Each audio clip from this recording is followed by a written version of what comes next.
The Department of Education, through the Office of Undersecretary for Administration, DepEd OUA, Information and Communications Technology Service, Educational Technology, ICTS Edtech, invites you to join its first ever international multidisciplinary webinar series in collaboration with the Global Educators Network Association of Teachers of English as a Foreign Language, GenTEFL, Thailand. This 3-day webinar series will gather experts and specialists from different areas of study and from all parts of the globe to equip and empower educators in their areas of specialization, integrated through educational technology. This event is a convergence of resource speakers and expertise to further teachers' ability to answer the challenges of these changing times through topics with educational technology integration. Be updated and save this following days. Solo Educalidad!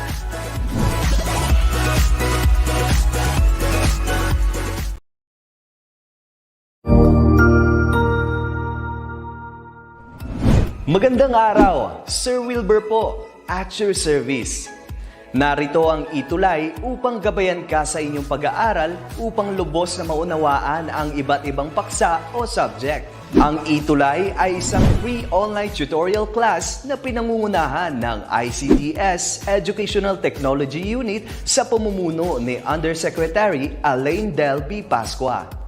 Ang programang ito ay hindi lamang para sa mga bata, kundi ito rin ay magsisilbing gabay sa mga magulang at mga guro kung paano nila ituturo o gagabayan sa bawat asignatura ang kanilang mga anak o mga estudyante.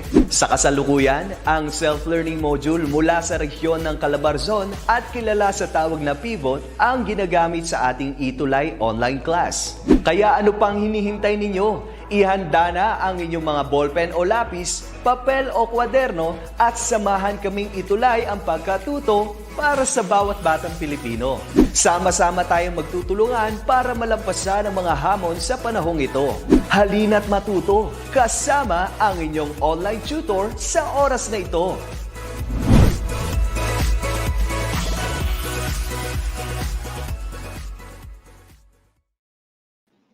All right. Good afternoon, everyone, particularly to our dear learners, parents, and teachers. Welcome po sa ating ETUlay online tutorial class. Now, ito po ay for English 9 po ha. So we are already in quarter 4, week 6, and our topic is mainly all about the using words to express evaluation. And of course, meron din tayong mga gagawing review all about our previous lessons. Okay?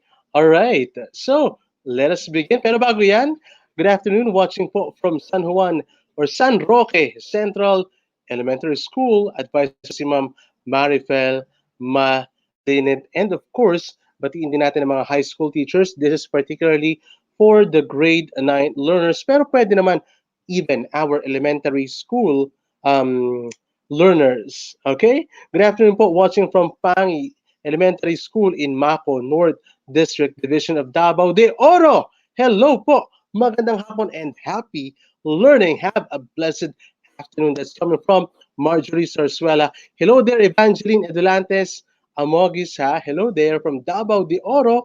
And of course from Al National High School, we got there Sir Wilson Ojales.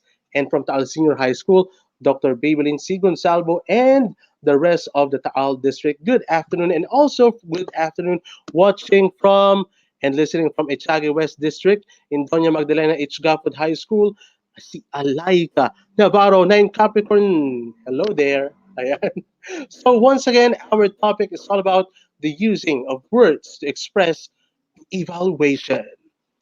I am your tutor Jester, and I'll be with you from 3 o'clock until 3:40 in the afternoon. We are live and loud from the different Facebook and YouTube pages of the Department of Education. That's DepEd Edtech Unit sa Facebook, and also DepEd tayo sa Facebook, at sa YouTube naman DepEd Edtech Unit, DepEd TV, and DepEd Philippines. Parang pageant lang ano. Okay, Thank you so much to our Department of Education for having this ETUlay online tutorial. Happy Tuesday! Now, let's have a review of what we had last time. Pero bago yan, batiin muna natin si Jungkook. Hello, Jungkook. Para mga BTS yata ito. Ano? Watching from Bolinao Integrated School, si Jeannie Jane Kaalaman and Jungkook Morales. And watching from Hawaiian City National High School, it's Bonds Picasa. Hello there! Hello there, grade 9 learners! Making predictions. We all know that making predictions is a strategy in which readers or listeners use information from a text, including titles, headings, pictures, or diagrams, and their own personal experiences, and to anticipate what they are about to read or what comes next. So, in this context, dear grade 9 learners, a reader or a listener like you has to understand the content and specifically the what do you call this? The message of the text. Then use your background or yung tinatawag nating schema. Tama ba ako? Schema.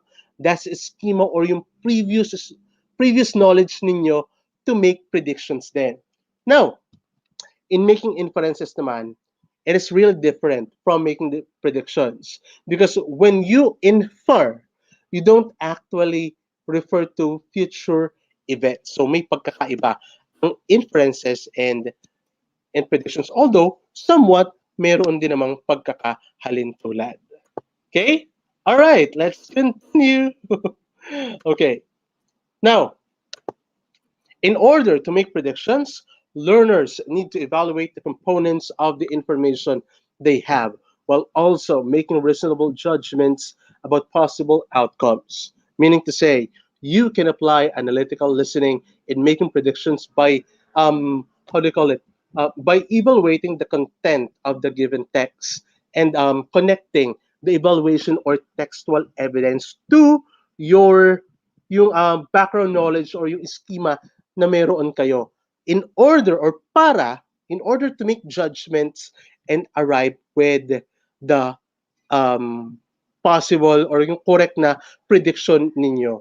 Ang dami kong sinabi, yung tinatawag lang naman natin is panghuhula or pag-aalam na maaaring mangyari, Pero somewhat makatutulong itong mga binanggit ni Tutor Jester for everyone. Okay?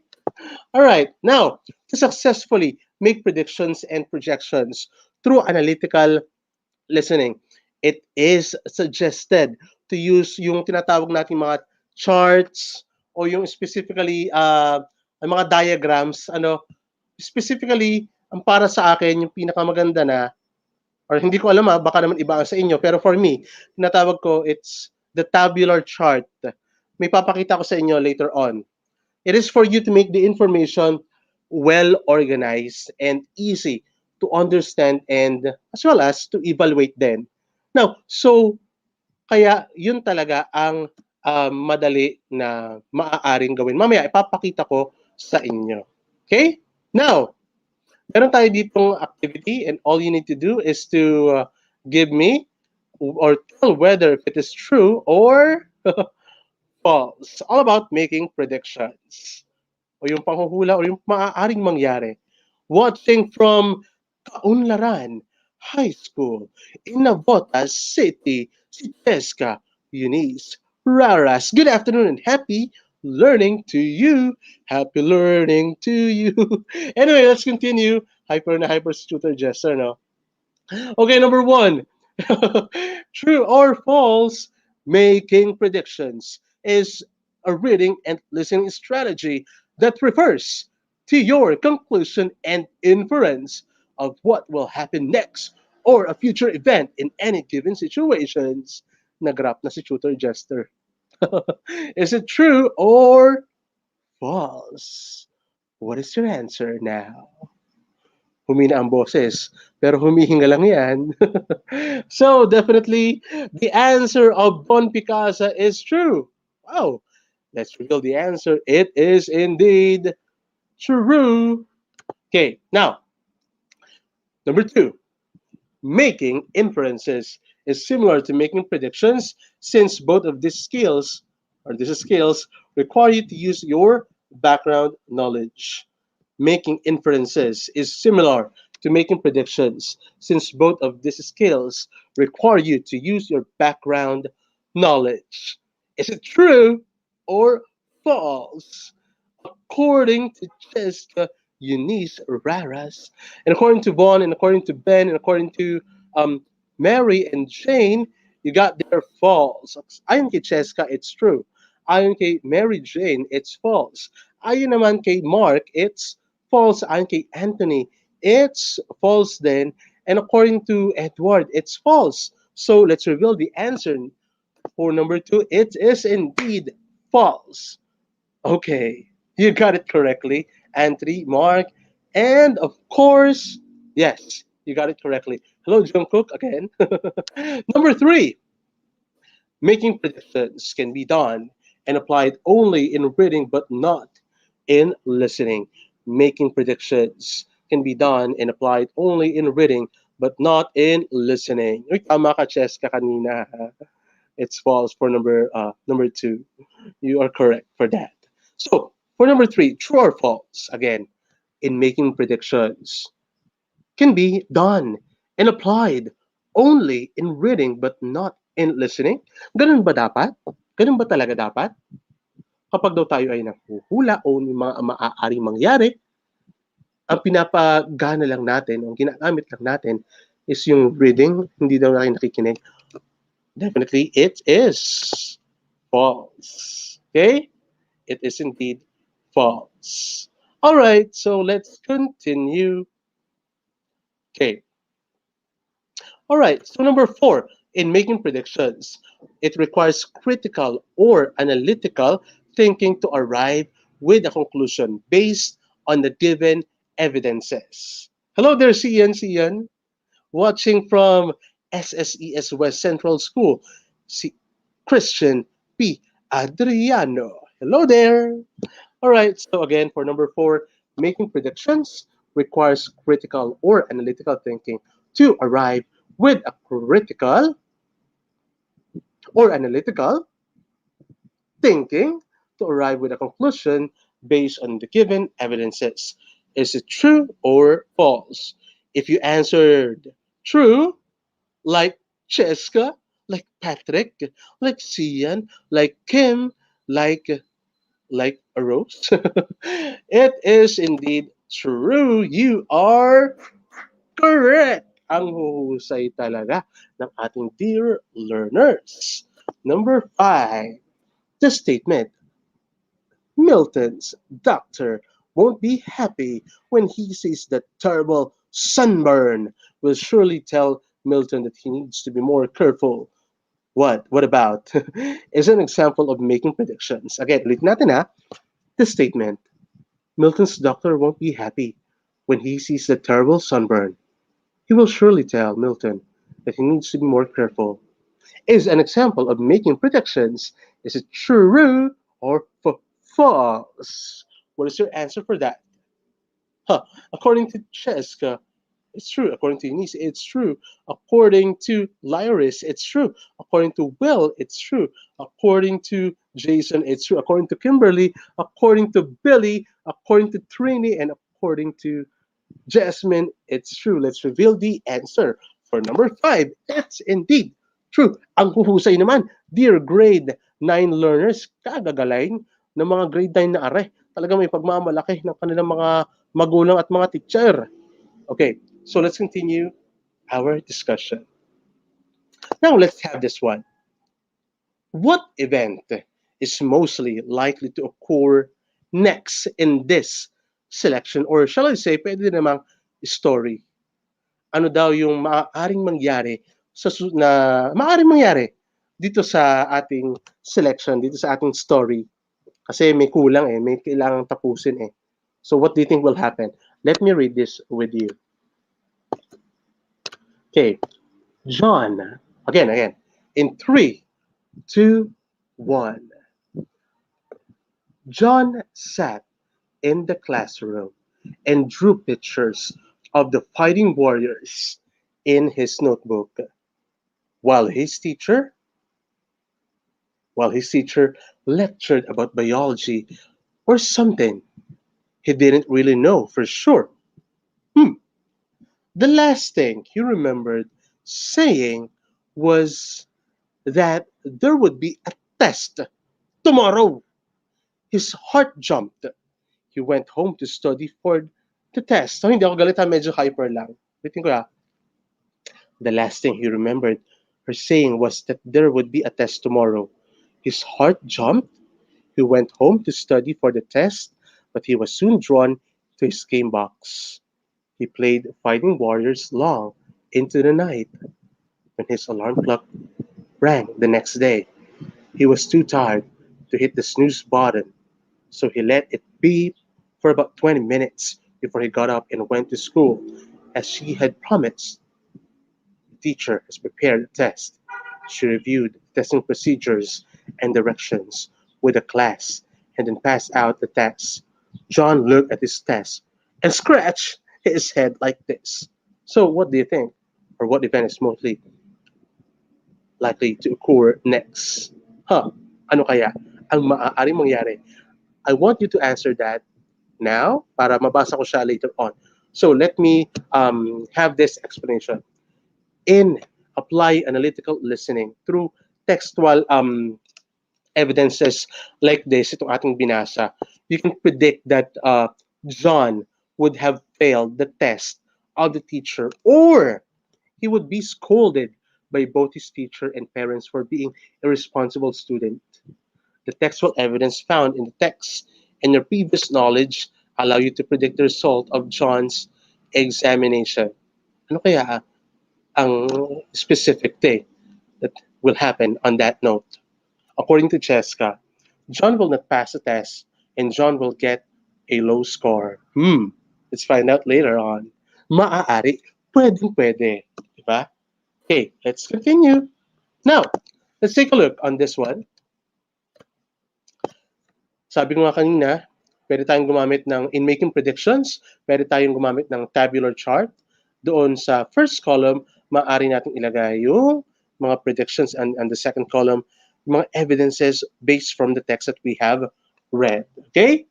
So number one, you got there, John would have failed the test. Next is John would be scolded by his teacher and parents. 3, John wouldn't be allowed to use game box unless he makes an improvement in his studies. And 4, and that's the for the predictions. What about for the evidences from the text? Okay. Drew pictures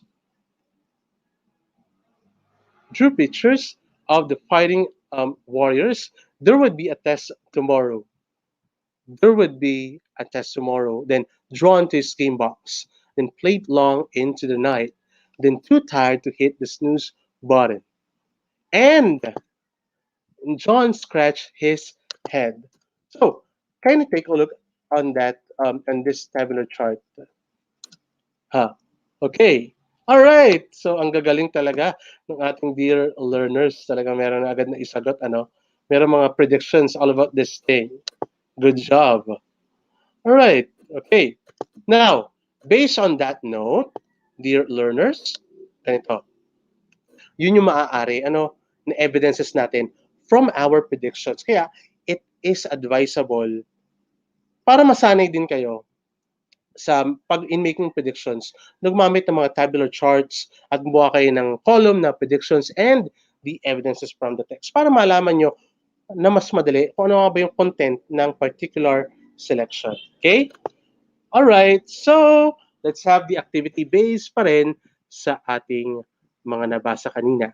Now, there you go.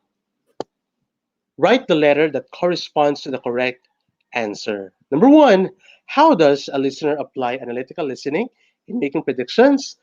Is it all about, yes, C and CN, is it all about creating a goal in mind in order to make predictions? Or letter B, using background knowledge to predict the outcomes of the event, or C, evaluating the components of the information.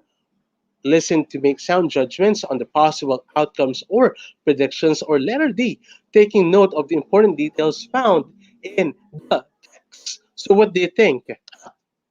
The answer for that is letter C. Okay? All right. So for number two, ito naman, ito may situation dito eh. Ayan. Pakinggan natin. I believe that the very purpose of our life is to seek happiness. That is clear. Whether one believes in religion or not, whether one believes in this religion or not, inuulit lang ni Tutor Jester, we all are seeking something better in life. So, I think the very motion of our life is towards happiness. With these words, spoken before a large audience in Arizona, the Dalai Lama caught to the heart of his message, but his claim that the purpose of life was happiness raised a question in my mind. Later, when we were alone, I asked the Dalai Lama. This is one is excerpt from The Art of Happiness by Dalai Lama and Howard C. Cutler. Okay, now, based on the passage sa previous slide natin, what might the narrator ask the Dalai Lama next? Is it A, pwede ba ito? Are you happy? Or B, would you please repeat that? Yan yung letter C yun. Or letter B, how do you like Arizona? Or D, how old are you? Again, the choices are A, are you happy? B, how do you like Arizona? Or C, would you please repeat that? Or D, how old are you? So what do you think? The answer for such is indeed letter A. Are you happy? Pwede. Pwede din naman ang iba. Pero specific thing lang tayo. Okay? Number three. Yeah. Thank you so much, Cheska and Sian. Number three. Ashanti had worked in the garden all day with her mother. They started early in the morning while it was still cool. First, they had broken up the soil, which had been packed hard by years of rain and her brother playing on it. Next, they had added some soil nutrients and mixed those in by hand. She wanted to plant the seeds then, but her mom said that they had to lay out the garden paths first. How do we do that? She asked. Get down on your knees and push the soil into piles. Her mother said. Her mother said that by the end of the day, Ashanti was covered in dirt. What is likely to happen next on this note? Ano kayo maaaring mangyari? What is likely to happen? Is it A, Ashanti will put on a jacket because it's cool? Or B, Ashanti will decide what she wants to eat? Or C, Ashanti will call friends to come look? Or D, Ashanti will take a bath or shower? So, the answer for number three is indeed letter D. Meron ba tayo? Okay. Paul and Mika always have a date on Friday. Paul picks up Melika at 7 in the evening. And they go to at 7:30 in p.m. sa movie, sa pelikula, sa papanood nila. This Friday, Paul has to work overtime, naku, and is running late. When he gets out of the shower, it's already 7 in the evening. Naku po. What probably happens next? Ano kaya maaaring mangyari doon? A, Paul calls Melika and tells her, I will be a little late. B, Paul decides to call off the date and stays home. Naku, lagot ka, Paul, kay Melika. Or C, Melika is angry that Paul is late and cancels the date. Or D, Paul reads his email and then leaves to pick up Melika. So, what do you think is the answer, the appropriate answer for this? Siyempre, tatawagan ni Paul si Melika at sasabihin niya, malilate ako. Ganun lang naman kasimple, ano? Letter A is the answer. Paul calls Melika and tells her, I will be a little late. Di ba? Ganun lang kasimple, boys. Di ba? So, isip lang ng best na way para ma-solve yung, hindi naman problem eh. Siguro sabihin natin na simple problem na ganoon. Ano, para hindi magalit si baby. Ayan. All right. So number 5, the shattered glass has caused many injuries and deaths. Glass manufacturers have come up with an answer to this problem. They have developed windshields that do not cut even when shattered. The use of this glass in automobiles is expected to save many lives. You can predict that. Huh? Is it A, the new glass will not break? B, the new glass will cost a lot of money? Or C, the glass isn't sharp? Or D, the glass is bulletproof? What do you think? Thank you so much, Cian and Cheska. According to Cheska, it's letter C. According to Cian, it's what? It's letter A. Wow. For number 4, yun. Okay. All right. So for number 5, according to Cian, it's letter C. Let's reveal the answer. It is indeed letter C. The new glass isn't sharp. Okay. There you go. All right. Meron pa. At meron pa. And let us proceed with our main Mendoza daw. Sabi ni ni Erin. Let us proceed with our main concern for this afternoon. And this is all about the using of words to express the evaluation. Using of words to express evaluation. Now, let's have this activity. A warm-up activity for everyone. Write the letter that corresponds to the correct answer. Identify the following words as positive or negative words. What do you think? Is it positive or negative words? Ang number 1, meron tayo ha dito. Isa-isayin natin mamaya. Pero sabay-sabay muna natin this time.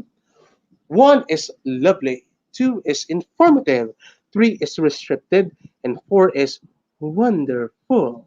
And number 5 is unusual. So, let's identify now, positive ba or negative word. Ang lovely. What do you think, online learners? According to Eunice, it's positive. It is indeed positive. Ang gagaling ng ating ng ating dear learners. Thank you so much. What about for number 2, informative? It's also positive word. You got it right. Number 3, thank you so much, Cheska and Cian, for keeping in touch. Okay, number 3 is restricted. Restricted. Okay. What do you think? Yan. So what do you think? Ang restricted ay negative word naman. Ang restricted ay negative.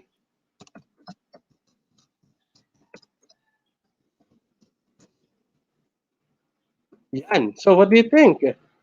Okay, for number 4, it's wonderful. It's indeed positive. Yan. Uy, tama ang sagot ni ni Erin, ni Micah, ni Tina, ni Jose, ha? Thank you so much. And for number 5, unusual, it's negative. Yan. Ang huhusay talaga ng ating dear learners.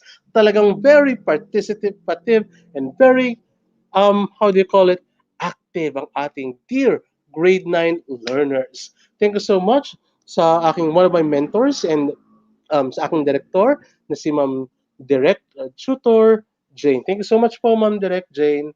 Thank you po. Okay, number 5 is negative. So, isa-isahin natin. Number 1, lovely is positive. Informative is also positive. Uy, huwag lang tayo mag-positive sa virus, ha?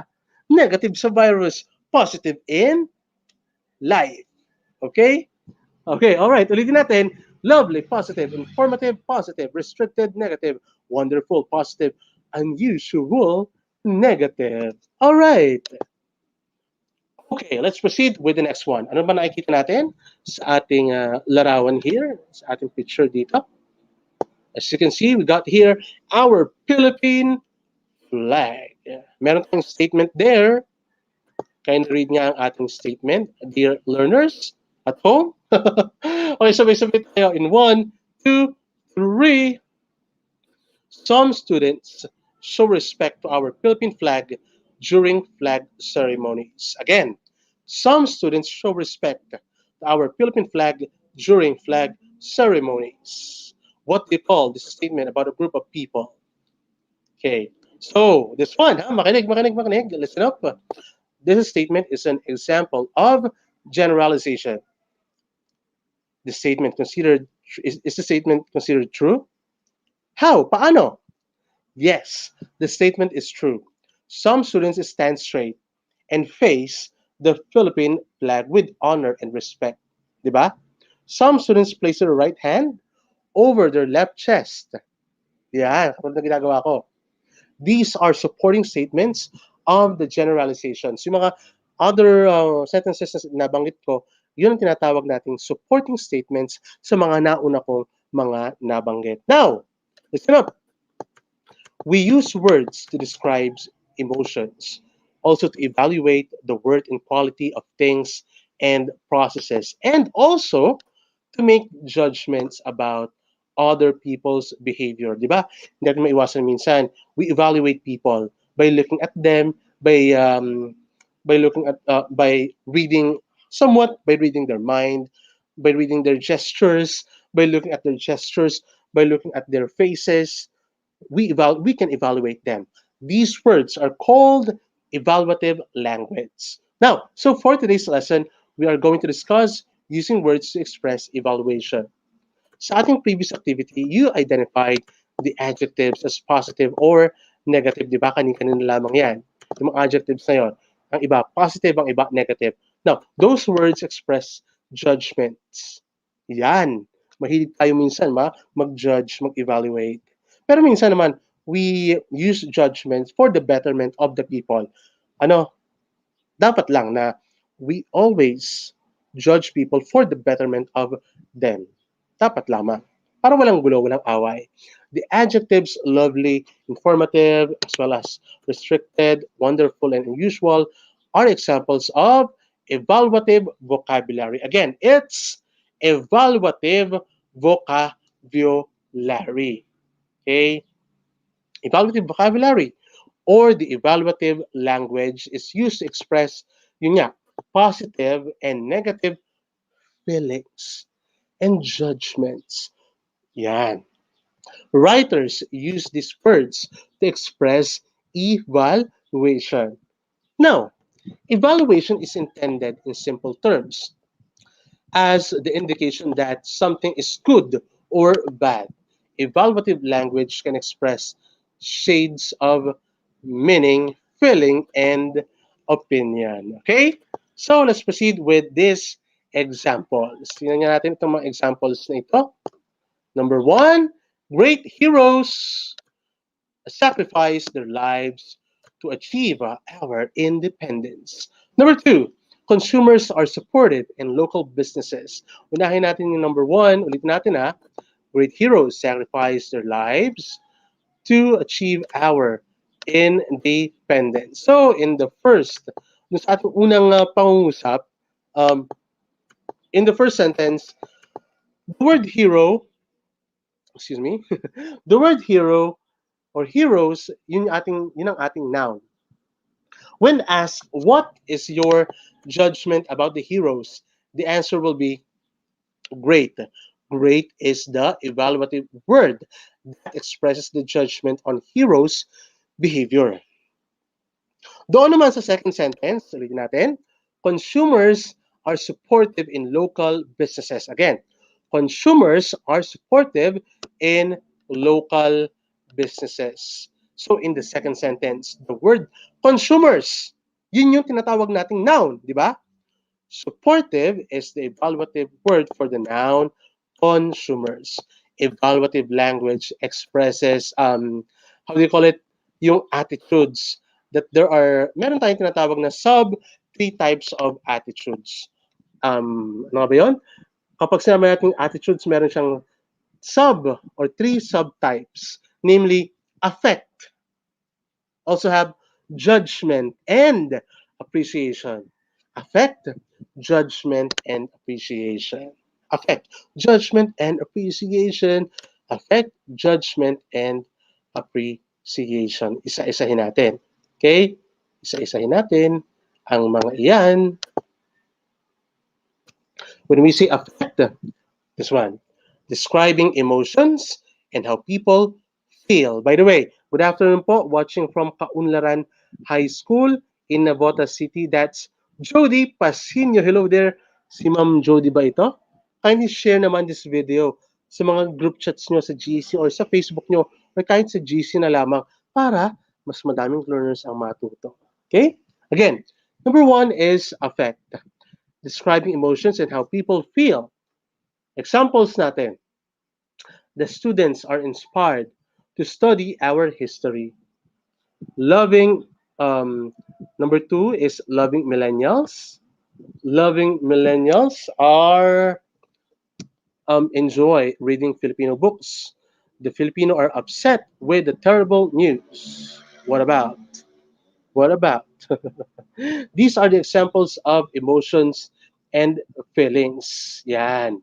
So based from the examples na nakikita natin, meron tayong mga inspired, meron tayong loving, meron tayong upset. Yun ang tinatawag natin mga emotions and or feelings. Kaya tinatawag natin affect, di ba? Naaapektuhan. It describes people's emotion. Okay? So ito pa yung mga iba pang examples ng emotions and or feelings. Kapag positive, alam natin to, joyful. Yan. If we are in a cloud nine, masayang masaya tayo. If we are in a bliss, that's being joyful. Cheerful din. Uy, palangiti. Palangiti. Si Teacher Jester. Si Direct Jane palangiti also. Very cheerful. And also, interested. Wow. I'm interested with you, with the topic today. Okay? Based from your face, I can see that you are interested in listening to the discussion of our teacher for today. Our teacher, huh? Nice one. And also, relaxed. Walang iniisip na, walang negative thoughts. Just relax. Relax lang. Relax lang yung itsura niya or yung kanyang thoughts or emotions. And also, negative. Kapag negative naman, dumadaan tayo dito. Pero we are overcoming this. We have overcome this one. Okay? We have overcome this one. Depressed, scared, bored, and frustrated. Again, so negative, depressed, scared, bored, and frustrated. In text language, remember this class, huh? In text, language of affect is important because it shows the reader the emotions of the character. So, pwede rin about literature. Okay? Pwede rin all about sa literature. Oy, kahahusay talaga ng ating dear learners.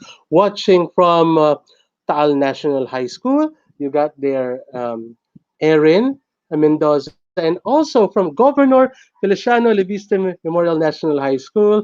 That's Alex Padilla, teacher si Sir Alex from Batangas West in Lemery, Batangas. Thank you po for watching. Si Jody Pasino, thank you so much. And so let's proceed with the next one. Kung may affect, we also have the appreciation. Ano ba appreciation? Example, evaluating the work and quality of things and processes. Example natin, President Rodrigo President Rodrigo Duterte delivered an inspiring speech. Next one. The tourists visited the most beautiful spot in the Philippines. Number 3.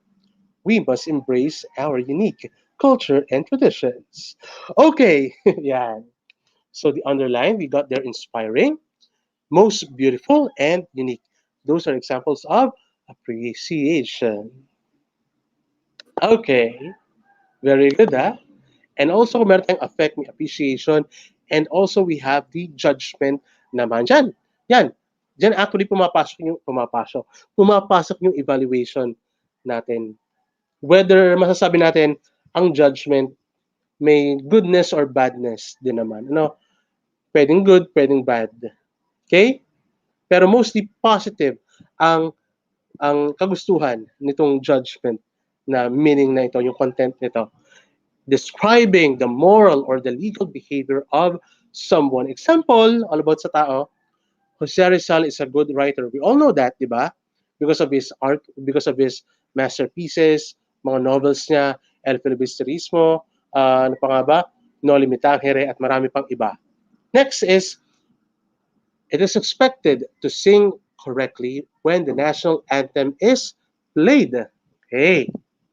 correctly. Yan. And number 3, the brave soldiers protect our land. So, our judgment evaluation there, mga words natin, mga adjectives natin there are good, correctly, and brave. The use of evaluative vocabulary can significantly increase the power of the text. Okay? All right, let's continue. Now let's have the guided practice. Complete the sentence by writing the correct evaluative word. Choose your answer from the box. Number 1, No Limitangere is a blank novel written by Jose Rizal. It is famous. Number 2, it is our duty to be loyal to our land. Correct. Number 3, being a responsible citizen, it is our right to vote wisely. Thank you so much, Sir Bayani. Number 4, people are pessimistic about the Philippine economy. And number 5, the Filipino composers write original songs. Okay, thank you so much. Dear learners, we will continue this activity next meeting. Yan, pasahin lang natin. Thank you so much. This has been Tutor Jester for English 9. Always choose English. Susunod na po ang ating English 10 tutor. Thank you so much. This has been Tutor Jester for English 9. And have a great afternoon, dear learners. Goodbye.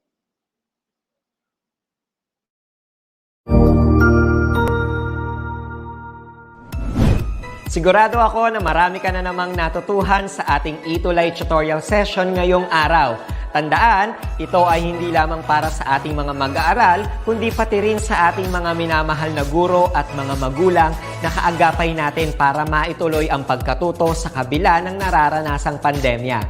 Patuloy ding sumubaybay sa DepEd TV para sa mga araling ginawang video episodes. Mapapanood ito mula Lunes hanggang Sabado, alas 7 ng umaga hanggang alas 7 ng gabi sa inyong mga telebisyon.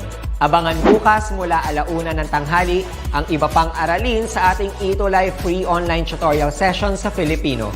I-like and subscribe at manatiling nakasubaybay sa ating ETUlay tutorial session sa DepEd Edtech Unit FB page at Educational Technology Unit channel sa YouTube at sa DepEd Tayo at DepEd Philippines social media accounts.